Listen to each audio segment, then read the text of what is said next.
Hi everyone, once again welcome back to my YouTube channel. My name is भावना बिस्ट और आज के इस video में मैं आपको बताने वाली हूँ कि आपके ACC EVS के कौन कौन से इम्पॉर्टेंट टॉपिक्स हैं। तो जैसे कि आप लोगों के टोटल 7 या 8 चैप्टर्स हैं और सिलेबस मैं आप लोगों के साथ ऑलरेडी शेयर कर चुकी हूँ। अगर आपने सिलेबस नहीं देखा है तो डिस्क्रिप्शन बॉक्स में उसका लिंक है, आप वहाँ से चेक कर सकते हैं। प्लस मैंने आपको ये भी बताया था कि आपको EVS के लिए कौन सी बुक को रेफ़र करना चाहिए, उसका लिंक भी आपको डिस्क्रिप्शन बॉक्स में मिल जाएगा। सो आज मैं आपको बताऊंगी इम्पॉर्टेंट टॉपिक्स ऑफ EVS। आज हम बात करेंगे चैप्टर 1 की। ऐसे करते करते मैं आपको आपके जितने भी टोटल चैप्टर्स हैं 7 या हो या फिर 8 हो, आई थिंक 7 चैप्टर्स हैं आपके, तो मैं आपको उन 7 चैप्टर्स के धीरे धीरे ऐसे ही वीडियोस बना के सारे आपको इम्पॉर्टेंट टॉपिक्स बता दूंगी।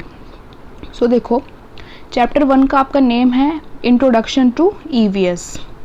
ये चैप्टर मैंने आप लोगों को पढ़ाया भी था, आई होप आपने देखा होगा।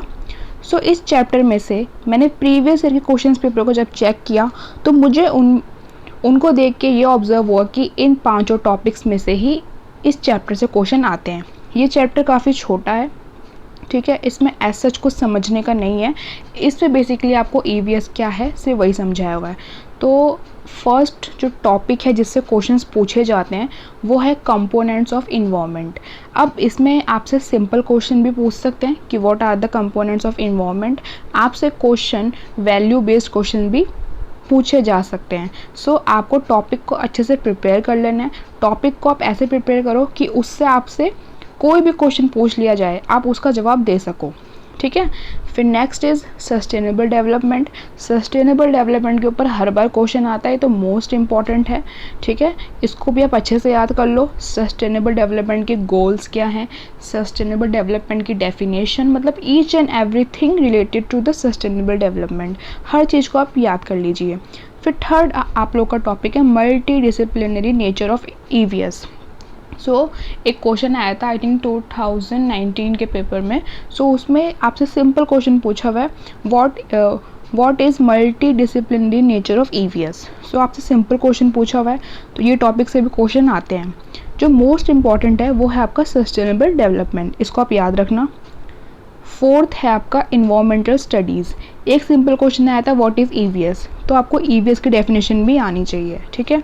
फिर फिफ्थ जो आपका टॉपिक है वो है इन्वायरमेंट, ठीक है, इन्वायरमेंट। अब मैंने यहाँ पे क्यों लिखा हुआ है conserve threads and importance, because environment में आपसे ये बहुत कम पूछा जाएगा कि व्हाट इज़ इन्वायरमेंट, इन्वायरमेंट बहुत कम पूछा जाएगा। मेनली आपसे पूछा जाएगा कि मतलब इसको कंजर्व करने के क्या वेज़ हैं, क्या थ्रेड्स हैं हमारे इन्वायरमेंट के लिए, क्या इसकी इम्पॉर्टेंस है। क्वेश्चन आपका ऐसे भी आ सकता है what is environment and write the ways to conserve our environment, और ऐसे भी आ सकता है what do you mean by environment and what are the threats for our environment।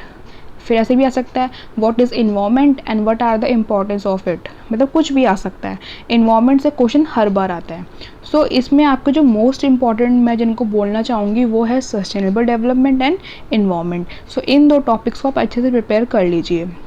First chapter है, इनमें से अगर आप ये 5 जो मैंने आपको टॉपिक्स बताए हैं, अगर आप पूरा चैप्टर नहीं भी पढ़ना चाहते हैं तो आप इन 5 के 5 टॉपिक को इस चैप्टर में से अच्छे से प्रिपेयर कर लीजिए, क्योंकि क्वेश्चन हमेशा इन्हीं में से पूछे जाते हैं। और किसी भी टॉपिक को पढ़ना तो ऐसे पढ़ना कि आपको उसकी पूरी नॉलेज हो, कोई भी क्वेश्चन आ जाए तो आप उसको कर सको। ऐसा नहीं कि आप लोगों ने सस्टेनेबल डेवलपमेंट के आप लोगों ने सिर्फ गोल्स पढ़ रखे, डेफिनेशन आप लोगों को पता ही नहीं है, ठीक है, या फिर कब वो स्टैब्लिश हुआ था, हिस्ट्री क्या आपको कुछ पता ही नहीं है।